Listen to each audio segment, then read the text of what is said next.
Bonjour à tous. Ils avaient la foi. Dans un contexte particulièrement difficile, ils ont tenu bon.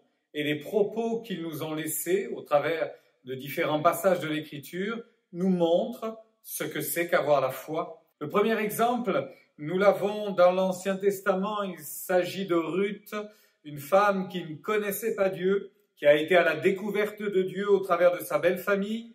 Et voici qu'après une tragédie, la perte de son époux, voici ce qu'elle pourra dire en s'adressant à sa belle-mère. « Ne me presse pas de te laisser, de retourner loin de toi. Où tu iras, j'irai. Où tu demeureras, je demeurerai. Ton peuple sera mon peuple et ton Dieu sera mon Dieu. » Quelle expérience incroyable de confiance! Elle nous démontre au travers de ce récit, elle a quitté son pays, elle s'en est allée dans un pays qu'elle ne connaissait pas et elle a vu la grâce de Dieu sur sa vie. Et d'ailleurs, la suite de son existence sera nourrie d'expériences fabuleuses puisqu'elle entrera dans la fameuse lignée de Jésus, notre bien-aimé Rédempteur. Je continue mes lectures et j'arrive au livre de Job. Quand on voit ce que Job a vécu, expérience douloureuse, tragédie, peine, souffrance, perte incommensurable, il arrivera malgré tout à relever la tête et à dire ces mots incroyables. « Je sais que mon Rédempteur est vivant et qu'il se lèvera le dernier sur la terre. Quand ma peau sera détruite, il se lèvera. Quand je n'aurai plus de chair, je verrai Dieu. Je le verrai et il me sera favorable. Mes yeux le verront et non ceux d'un autre. Mon âme languit d'attente au-dedans de moi. » Comment ne pas désirer avoir la même assurance que Job, n'est-ce pas? Comment ne pas souhaiter être capable de manifester le même élan? Je resterai fixé et mon regard fixé sur Dieu, je lui ferai confiance. Il se lèvera le dernier, c'est Dieu qui aura le dernier mot. Je pense également à Jérémie. Lui aussi, on connaît Jérémie malheureusement avec ses épreuves et ses difficultés. Et voici ce que Jérémie dira en considérant ses épreuves, ses difficultés, quand il finira par dire « Mais j'ai l'impression de ne plus avoir espoir en Dieu, de perdre toute espérance. » Il se ressaisit, il se reprend, non pas humainement parlant, mais spirituellement, et il dira « Non, les bontés de l'Éternel ne sont pas épuisées. Ses compassions ne sont pas à leur terme.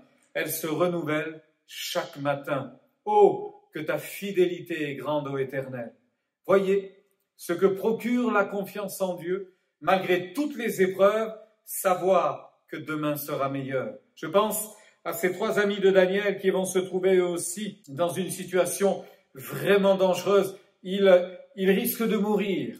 Et face à l'épreuve de la mort, à l'épreuve du danger, à ceux qui veulent les faire mourir, ils diront ceci: « Voici notre Dieu que nous servons avec fidélité, peut nous délivrer de la fournaise ardente, et il nous délivrera de ta main, ô roi. Sinon, sache, ô roi, que nous ne servirons pas tes dieux, et que nous n'adorerons pas la statue d'or que tu as élevée. Amen. » Voilà encore, aux portes de la mort, ils ont confiance en Dieu, et vous savez quoi? Dieu les a délivrés, il les a sortis de la fournaise, et il les a même accompagnés au travers du feu. Ça a été une expérience extraordinaire.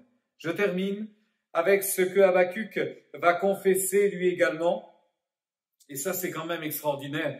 Alors qu'il vit un moment de disette, de manque, il sent que ça va être dur, il sent que les difficultés vont s'accumuler, et il dira ceci: « Le figuier ne fleurira pas, le fruit de l'olivier manquera. Les champs ne donneront pas de nourriture, les brebis disparaîtront du pâturage, il n'y aura plus de bœufs dans les étables. » Ça va être un temps difficile. Toutefois, je veux me réjouir en l'Éternel, je veux me réjouir dans le Dieu de mon salut. L'Éternel, le Seigneur, est ma force. Il rend mes pieds semblables à ceux des biches et il me fait marcher sur mes lieux élevés. Frères et sœurs, gardez courage, ayons la foi. Ne nous lassons pas de proclamer cette promesse. Dieu est fidèle. Il dira « Je vous tiens dans ma main. Celui que je tiens dans ma main, nul ne pourra l'en ravir. et je suis avec vous tous les jours jusqu'à la fin du monde. Je vous souhaite une bonne journée.